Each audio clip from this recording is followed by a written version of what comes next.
Iowa Department of Natural Resources says it has officially detected brain-eating amoebas in a southern Iowa lake.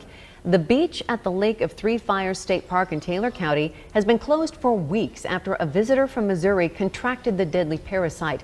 That person died about a week later. This is the first known case of the rare infection in Iowa. The Iowa DNR says the amoeba itself is somewhat common, but infections are rare. It is now reopening the beach and installing signs to warn swimmers of the risks. A health alert to tell you about. New York State is reporting the first polio case in the country in nearly a decade. Officials say a resident of Rockland County was not vaccinated and developed paralysis. Investigators say the person is no longer contagious and they are working to figure out how the infection happened and who else was exposed. And Wesley Wallace says he's been dealing with monkeypox for 3 weeks now, and it's not over yet. We want to warn you, this illness is graphic in nature, and we do not want to hide the severity of some of its symptoms, but you should know some of these images are hard to watch.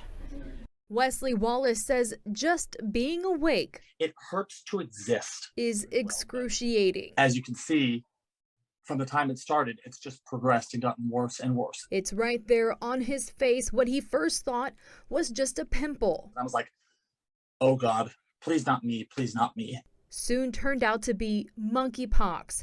8 different lesions on his chin, even one inside his mouth. Every sip, every bite, it's just like, oh, I can't, it hurts.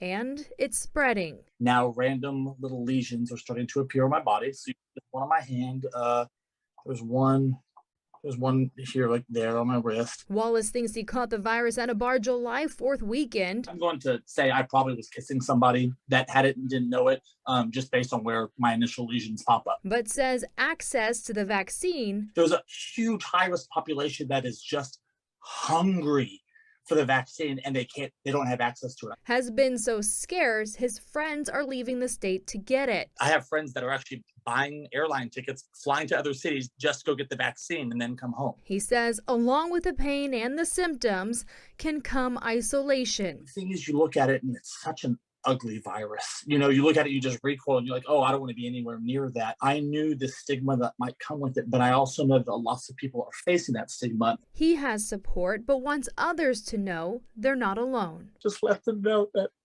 they're not some kind of pariah, that they're not dirty, and that it's going to be okay. It's not lethal. It's just very temporary, and it's scary for the moment. Wallace thinks he's got another week or so before he's finally safe to be around people again, making his total time in quarantine about a month. If you would like more information on monkeypox and the efforts happening in our community, visit our website, khu.com/monkeypox. Guys, back to you. A long journey in his recovery.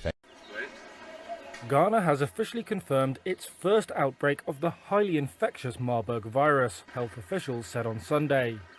The Ghana Health Service said 2 people tested positive for the virus earlier this month and later died.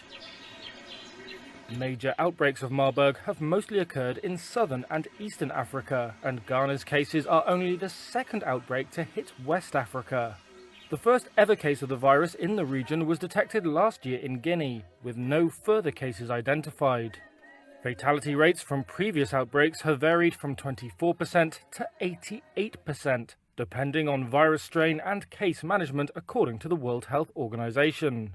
The WHO said the 2 patients in Ghana's southern Ashanti region both had symptoms including diarrhea, fever, nausea and vomiting before dying in hospital. The Ghana Health Service said it is working to reduce any risk of the virus spreading. All identified contacts have been isolated, it added, none of whom have developed symptoms so far. It's the summertime, so that means mosquitoes are out and ready to bite. Now, the Lake County Mosquito Control District is warning you about the West Nile virus. NBC2's Alexia Chiropoulos is explaining how you can fight the bite. Go after those mosquitoes. West Nile virus has been detected in Cape Coral. So far, there are no human cases, but the Lee County Mosquito District conducted a blood test for their sentinel chickens and detected antibodies for the virus. Typically is in the northern part of the county that we see it first and starts to make its way further to the south, and that's what we've seen. Deputy Director for the district, Eric Jackson, says the type of mosquito that spreads West Nile lies its eggs on the surface of standing water. West Nile virus is harbored in birds. Mosquitoes bite the bird, and then they live long enough, they can spread it to another host. Some of the easiest ways to protect yourselves from mosquitoes is putting on long sleeves and wearing long pants as well. Also emptying any standing water that might be on your property. After dusk, Karuna Goganani says she makes her children take these precautions. With the kids, I'll try to put on the long sleeves, long shirts. Jackson says inspectors are out day and night for spray treatments, especially during rainy season. If you see larger than normal activity for this time of year, you're noticing it's pretty bad, put in a service request and you can go online to our website. Reporting in Fort Myers, Alexia Teropoulos, NBC2.